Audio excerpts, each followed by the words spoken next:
walastaqlaitu ribhan walam uridu an arbaha katsiran.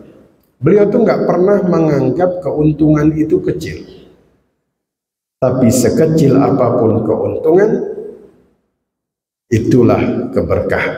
Nah, ini menarik. Jadi kalau istilahnya itu, Abdurrahman bin Auf nyari untungnya tuh di perputaran, Pak.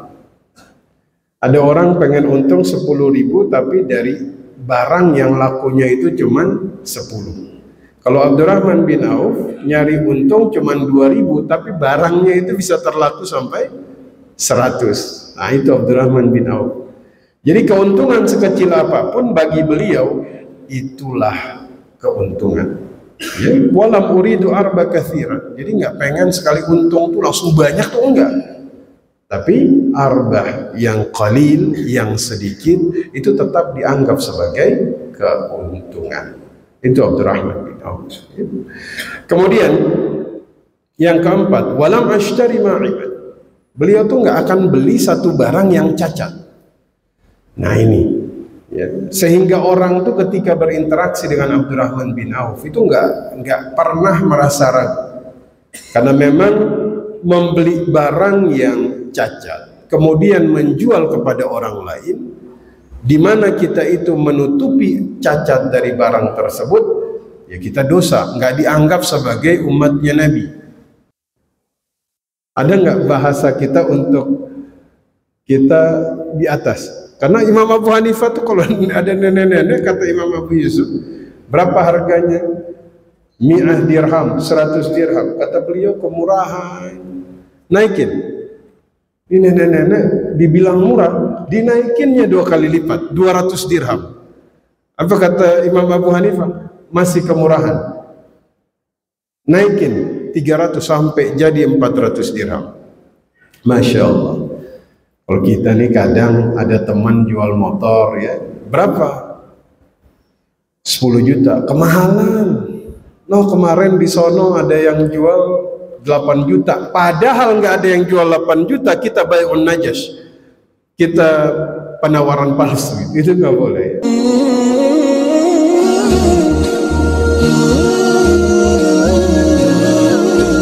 Alhamdulillah, alhamdulillahilladzi la yudayyi'u man syakara. Alhamdulillah, alhamdulillahilladzi la yukhayyibu man raja'.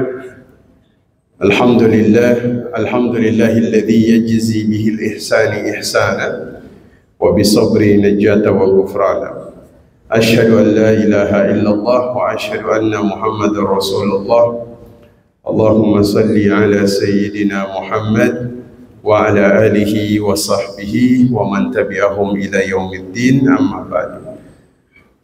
Alhamdulillah, pada kesempatan siang hari ini kita akan bahas tentang Abdurrahman bin Auf, ya. Abdurrahman bin Auf ini satu dari 10 sahabat yang sudah dijamin masuk syurga, ya. Sepupunya Sa'ad bin Abi Waqqas, ya. Kalau sama Uthman itu ipar. Jadi Abdurrahman bin Auf itu nikahnya sama saudari tiri dari Uthman bin Affan. Artinya dari status beliau ini, ya kita tahu bahwa dalam sebuah peperangan itu Nabi pernah masbuk sholat di belakang Abdurrahman bin Auf, ya. Artinya sosok beliau secara ketokohannya saya kira ini sangat luar biasa sekali, ya. Nah, sekarang kita lihat dari sisi muamalah, ya, dari sisi dagang. Karena kita tahu bahwasanya sejarah mencatat ada seorang muslim waktu meninggal 1400 tahun yang lalu, ini uang cash, ya, 30 juta dinar, kalau dirupiahin 6 triliun. Muslim punya uang 6 triliun zaman sekarang banyak, tapi kita bicara 1400 tahun yang lalu. Kalau antum punya uang tahun 70 10 miliar, oh kaya itu. Ini 1400 tahun lalu ada seorang muslim punya uang 6 triliun. Ini baru cash. belum lagi apa aset-asetnya, emasnya itu bahkan ketika dibagi dibelah, ya itu para sahabat itu sampai tangannya tuh pada luka karena saking banyaknya emas yang kemudian dimiliki oleh Abdurrahman bin Auf. Ya, nah maka hari ini kita akan lihat apa yang menjadi karakter beliau, ya, sampai kemudian beliau tercatat dalam sejarah sebagai seseorang yang kemudian kayaknya nih luar biasa. Tapi yang menarik adalah beliau tuh pernah dengar satu hadis, ya, Nabi, perkataan Nabi, ya, dari waktu itu Abu Hurairah. Saya mendengar Nabi itu mengatakan, yadkhulul fuqara'ul mu'minin, akan masuk surga fuqara, orang-orang miskin, orang-orang lemah dari kaum muslimin mukminin, surga qabla aghniya'i binisfi yaumin 500 am. Jadi nanti orang-orang miskin dari mukmin itu masuk surga lebih dulu setengah hari dari orang-orang kaya dari orang mukmin. Tapi setengah harinya ini 500 tahun. Maka semenjak mendengar perkataan ini, Abdurrahman bin Auf itu doanya apa? Ya Allah, miskinkan aku. Antum berani doa kayak begini? Gak ada seorang pun yang berani berdoa minta dimiskinkan. Itu Abdurrahman bin Auf. Sampai saking beliau itu ngerasa ini untung terus. Beliau tuh pernah terjadi gagal panen di kota Madinah. Di Madinah tuh gagal panen, ya. Karena gagal, jadi korma tuh pada busuk semua. Itu diborong korma satu kota Madinah yang busuk itu dibeli sama Abdurrahman bin Auf. Ini belinya nih beli rugi udah. Sengaja beli agar petani itu nggak ada yang rugi. Nggak apa-apa, biar saya sendiri yang rugi. Tapi ternyata di Yaman itu sedang terjadi wabah. Dan ahli medis pada saat itu mereka melihat ini obatnya itu korma busuk. Itu maka datang utusan dari Yaman, korma busuknya Abdurrahman bin Auf diborong habis. Jadi bukannya rugi malah untung. Masya Allah. Mari kita lihat satu persatu. Apa yang menjadi karakter dagang Abdurrahman bin Auf sampai beliau ini nggak pernah rugi di dalam muamalahnya, di dalam jual belinya, ya, di dalam perdagangannya. Yang pertama, Abdurrahman bin Auf waktu hijrah ke kota Madinah itu semua hartanya kan ditinggal di Makkah. Itu syarat Quraisy. Siapapun yang hijrah nggak boleh bawa harta, ya. Jadi misal nih Bapak Ibu, saya yakin di sini nggak ada yang nggak semua asli orang Tangerang, ya. Nah, besar di sini, kerja di sini, punya rumah di sini, punya aset di sini, semua tabungannya dia dapatkan dari ma'isyah atau dari penghasilannya selama dia di Tangerang. Tiba-tiba Bapak Ibu mau pulang ke kampung, pulang ke Jawa, pulang ke Sumatera. Terus aturannya Bapak Ibu hanya boleh pulang dengan baju di badan. Rumah harus ditinggal, tabungan harus ditinggal, semuanya harus ditinggal. Ini kira-kira jadi pulang kampung nggak? Udah nggak jadi, udah. Ini syaratnya berat. Tapi Abdurrahman bin Auf tetap. Maka sampai di sana beliau itu dipersaudarakan dengan seorang sahabat Ansor namanya Sa'ad ibn Rabi. Itu ta'akhi, ya, dipersaudarakan, ya. Waktu itu Abdurrahman bin Auf ini dibilang sama Sa'ad ibn Rabi, saya nih orang Ansor yang paling banyak hartanya, ya, maka kamu bagi setengah hartaku, kamu ambil. Ditolak sama Abdurrahman bin Auf. Jawabannya apa? Barakallahu laka fi malik wa ahlik, semoga Allah memberkahi hartamu dan keluarga. Dullani anisuk. Oh, ini jawaban yang sangat fenomenal. Karena tidak semua orang ditawari setengah harta orang paling kaya ditolak. Antum kalau ditawarin kayak begini, terima atau ditolak? Diterima. Tapi Abdurrahman bin Auf itu ditolak. Nah, ini pelajaran pertama dari Abdurrahman bin Auf, bahwa ternyata beliau ini menganggap bahwasanya modal beliau itu bukan harta, tapi satu fadilah yang Allah berikan kepada semua manusia, yaitu akal, skill, kemampuan. Makanya yang beliau tanya cuma satu, dullani anisuk, tunjukkan di mana itu pasar. Sehingga apa? Beliau itu kemudian skillnya ini yang beliau pertajam. Ini yang menarik dari seorang Abdurrahman bin Auf, jadi pelajaran buat kita semua. Kadang kita merasa harta modal paling besar, harta bisa habis, tapi skill dan kemampuan itu tidak akan pernah habis. Ini memang anugerah yang Allah berikan kepada manusia. Itu satu. Yang kedua, apa yang kemudian menjadi karakteristik Abdurrahman bin Auf, dan ini yang kemudian kita temukan di dalam Hilyatul Aulia, itu juga kemudian disebutkan. Beliau itu mabi'tu dainan.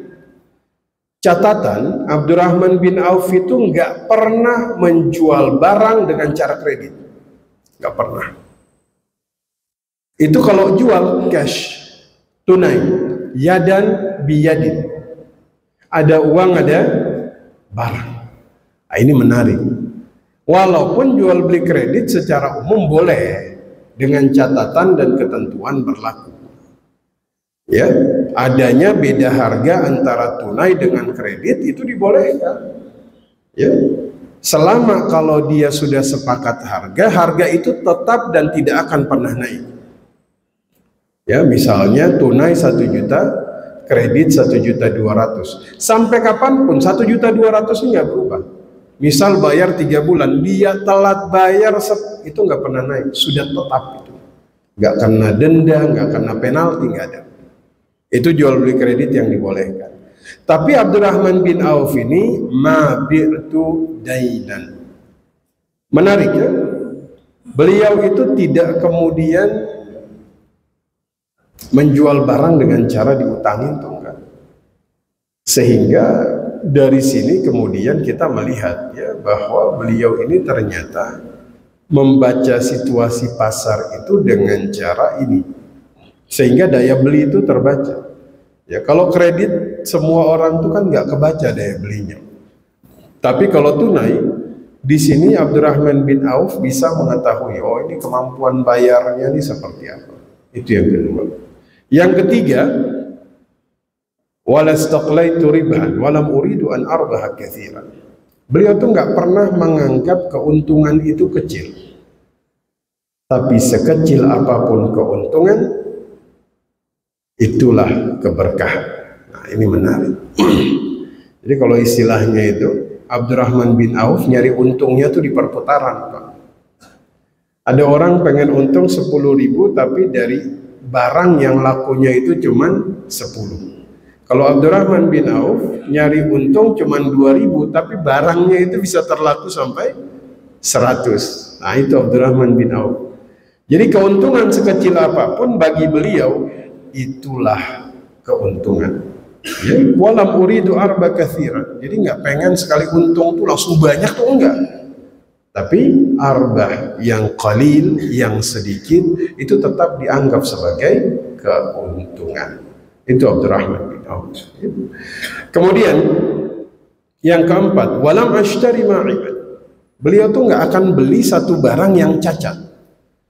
Nah ini, ya, sehingga orang tuh ketika berinteraksi dengan Abdurrahman bin Auf itu nggak pernah merasa ragu, karena memang membeli barang yang cacat kemudian menjual kepada orang lain, di mana kita itu menutupi cacat dari barang tersebut, ya kita dosa, nggak dianggap sebagai umatnya Nabi. Ya, kata Nabi Shallallahu Alaihi Wasallam, man ghasya falaisa minni.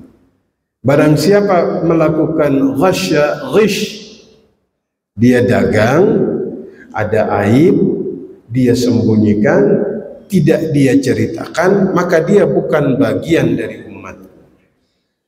Ini yang bikin Abdurrahman bin Auf kalau beli barang gak pernah mau beli yang jelek. pasti beliau beli yang kualitasnya bagus. Sekali-kalinya beliau beli yang jelek itu biasanya untuk menolong yang dagang, bukan untuk dijual lagi. Ya. Ada orang dagangnya nggak laku, dibeli sama beliau, walaupun barangnya jelek, niatnya tuh sedekah. Ini model-model sama kayak Imam Abu Hanifah.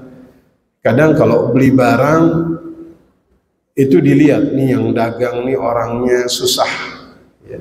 Ini Abu Yusuf itu muridnya Imam Abu Hanifah, Al-Qadi Abu Yusuf. Abu Yusuf punya sahabat, ya. Nanti gurunya Imam Syafi'i itu.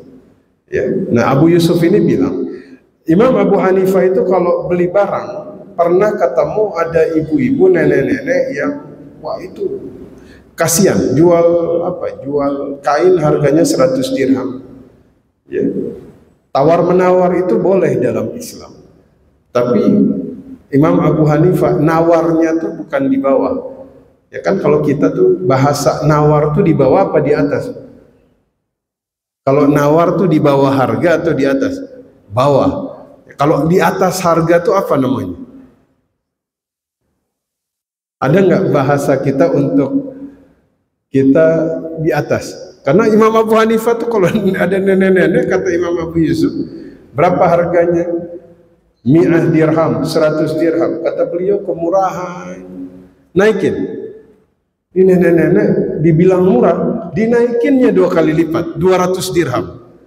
Apa kata Imam Abu Hanifah? Masih kemurahan, naikin 300 sampai jadi 400 dirham. Masya Allah. Kalau kita nih kadang ada teman jual motor, ya berapa? 10 juta, kemahalan. No, kemarin di sono ada yang jual 8 juta, padahal nggak ada yang jual 8 juta, kita bai'un najas, kita penawaran palsu, itu nggak boleh. Jadi Imam Abu Hanifah, Abdurrahman bin Auf ini ma'ashtari ma'iban.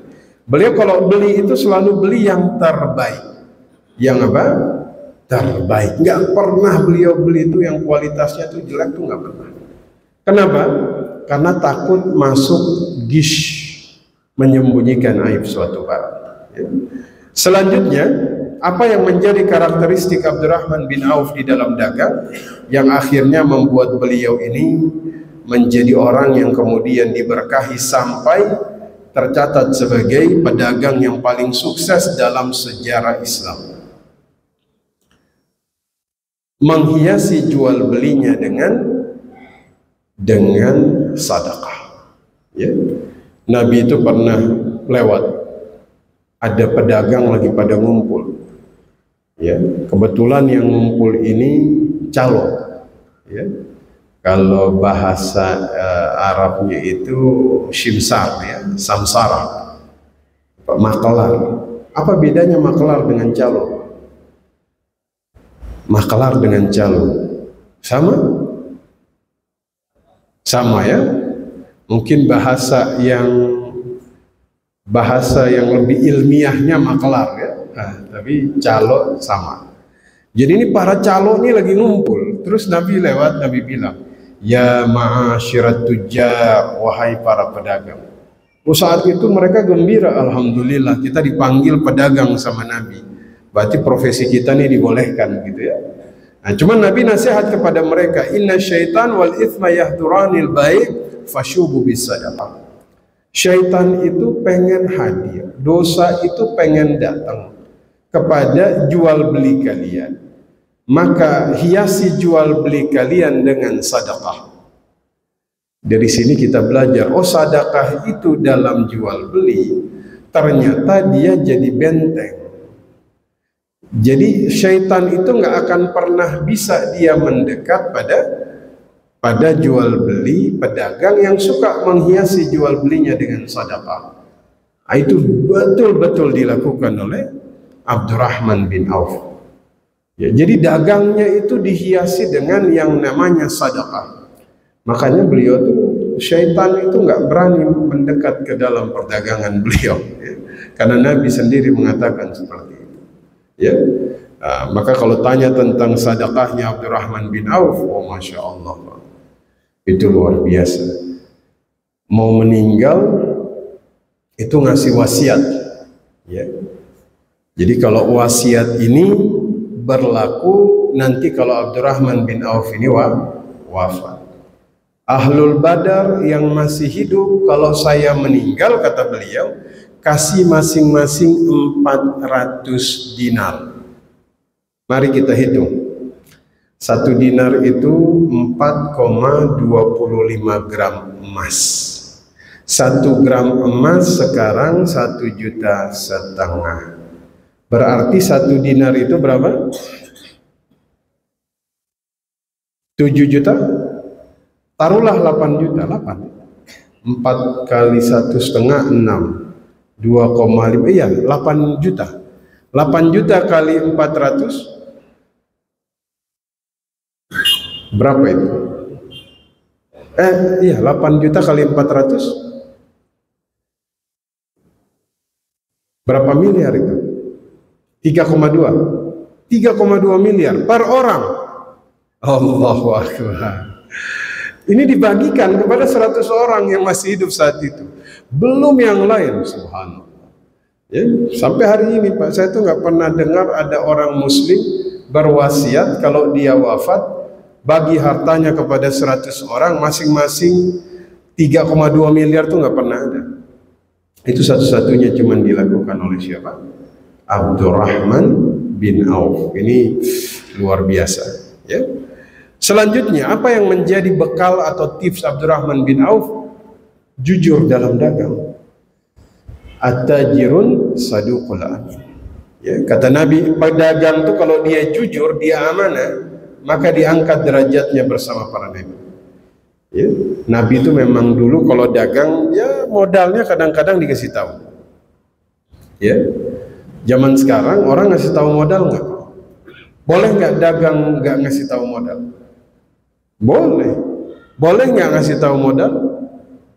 Boleh. Tapi kadang-kadang sekarang ngasih tahu modalnya tapi bohong gitu. Udah ya, aneh udah untungnya cuma 10.000 ini, padahal untungnya banyak. Modal anak cuma 1 juta, padahal modalnya cuma 500. Tapi kalau mereka zaman dulu, sekalinya dia bilang modalnya segitu, kasih kesempatan kepada pembeli. Modal saya 1 juta, monggo antum mau tawar berapa silahkan. Bapak Ibu misalnya mau beli mobil dari teman, dia bilang modal saya beli mobil ini itu 50 juta, silahkan Bapak mau tawar berapa. Kira-kira tawar berapa Pak? Kalau dia ngasih tahu modal dia 50 juta, kira-kira Bapak mau tawar berapa? Jangan sampai nawarnya 50 juta 100.000 ini. Jadi itu saking jujurnya, modalnya mereka ngasih tahu, ya. Nah, maka Abdurrahman bin Auf ini tercatat Bapak Ibu sekalian bahwasanya beliau ini waktu mau meninggal sampai wasiat 400 dinar kepada masing-masing orang yang ikut perang Badar yang masih hidup. Ya, setelah dihitung jumlahnya 100. Ya, kan kalau kita hitung Pak, orang itu wasiat berarti dia nggak boleh lebih dari 1/3 hartanya. 400 kali 100, 40.000 dinar. Tuh bayangin, 40.000 dinar itu belum menyentuh sedikit pun dari 1/3 harta Abdurrahman bin Auf. Masya Allah, ya. Makanya beliau ini pernah kota Madinah tuh dibikin geger, ya. Jadi beliau itu masukin ada 700 ekor onta, di atasnya itu lengkap dengan semua kebutuhan masyarakat, ya. Beliau biarkan begitu saja, monggo silahkan siapapun boleh ambil apapun, ya. Sampai didoakan oleh Aisyah, semoga engkau dimandikan dengan madu nanti di surga oleh Allah Subhanahu wa ta'ala, ya. Nah, itu Bapak Ibu sekalian tentang Abdurrahman bin Auf. Bagaimana kemudian beliau ini di dalam perdagangannya itu, ya, seperti tadi kata guru kita Ustadz Jaya, ya, beliau ini luar biasa, megang apa saja itu pasti sukses, ya. Apa saja yang dijual itu pastilah laku, ya. Kita bayangin tuh, zaman itu ada muslim punya uang sebanyak itu, ya. Keuntungan tuh seperti mengejar beliau, sampai beliau tuh seperti orang yang dagang udah nggak mau untung. Kadang-kadang hasil dengan harapan itu dia bisa terbalik. Maksudnya Abdurrahman bin Auf ini kan pengen sukses ya, karena dia pernah kemudian berjanji dia akan mencukupi semua keluarga Nabi, ya. Makanya kan istri-istri Nabi itu dicukupi sama Abdurrahman bin Auf, ya. Makanya walaupun doa minta dimiskinkan, ya, tetap Allah kayakan beliau. Sebaliknya mungkin ada orang yang ya ini motifnya ketika dagang cuman dunia saja, ya hasilnya berkebalikan. Ya. Ada dua budak itu, satu budaknya Umar, satu budaknya Utsman. Umar masuk ke masjid, ternyata disuguhi makanan. Kata Umar, dari mana? Dari mantan budaknya Utsman. Terus ada mantan budaknya Umar, engkau ya Amirul Mukminin. Kata Umar, ini dari mana mereka mendapatkan makanan ini? Ternyata budaknya Utsman ini dia pernah melakukan ihtikar. Ihtikar ini menimbun makanan, menimbun dagangan agar langka di pasar. Nanti sudah langka, baru dia jual, harganya mahal. Itu namanya ihtikar. Ya, zaman sekarang juga masih banyak ihtikar, ya.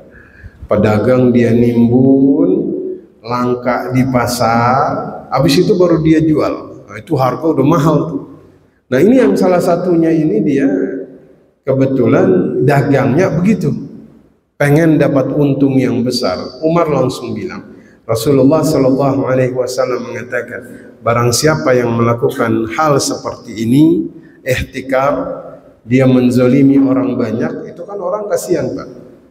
Ya, harga naik, akhirnya kan orang yang daya belinya itu nggak kuat, kesusahan. Ya, maka dia akan meninggal dalam keadaan terkena penyakit lepra. Kenyataan itu budaknya Utsman tuh meninggalnya kena lepra. Jadi ngejar keuntungan, melanggar aturan, dia kira dia bisa mencapai apa yang dia inginkan, ternyata kenyataannya itu berbalik. Ya. Sama seperti cucunya Umar bin Khattab, itu saya agak lupa, itu zamannya Khalifah siapa itu ya, yang beliau masuk ke Masjidil Haram, ketemu cucunya Umar bin Khattab lagi sholat, ya, langsung beliau katakan, faja'alani hajat, fas'alani hajatan, mintalah kepadaku hajatmu, minta. Ya. Tapi dia jawab, inni astahi minallah, saya malu kepada Allah. Kita lagi di rumah Allah kok minta sama manusia, gitu ya. Ini khalifah nungguin, ntar kalau dia udah keluar dari haram nih saya tawari lagi. Mungkin di dalam dia masih nolak, tapi kalau di luar dia nggak nolak. Sampai di luar ditanya lagi, fas'alani hajat, mintalah hajatmu. Apa jawab cucunya Umar? Hawaijid dunia am hawaijil akhirah? Hajat dunia apa akhirat? Ya dunia, anak nggak bisa ngasih hajat akhirat. Apa kata beliau? Yang punya dunia saja saya nggak, maksudnya saya malu untuk minta, apalagi Amirul Mukminin, dunia ini bukan milikmu. Jadi berbalik, ya. Justru yang makanya tuh dalam dagang itu jangan lupa, Pak, dalam usaha, dalam bisnis, niatnya itu bukan hanya nyari untung, tapi nyari ridha Allah, agar nanti kalau untung bisa memberikan maslahah dan kebaikan kepada orang lain. Oh, itu luar biasa. Mudah-mudahan Allah berikan kemudahan, ya.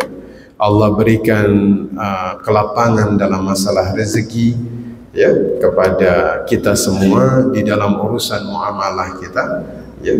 Mencontoh dari seorang sahabat Abdurrahman bin Auf, sabiqunal awwalun, orang-orang yang pertama masuk Islam 2 hari setelah Abu Bakar masuk Islam.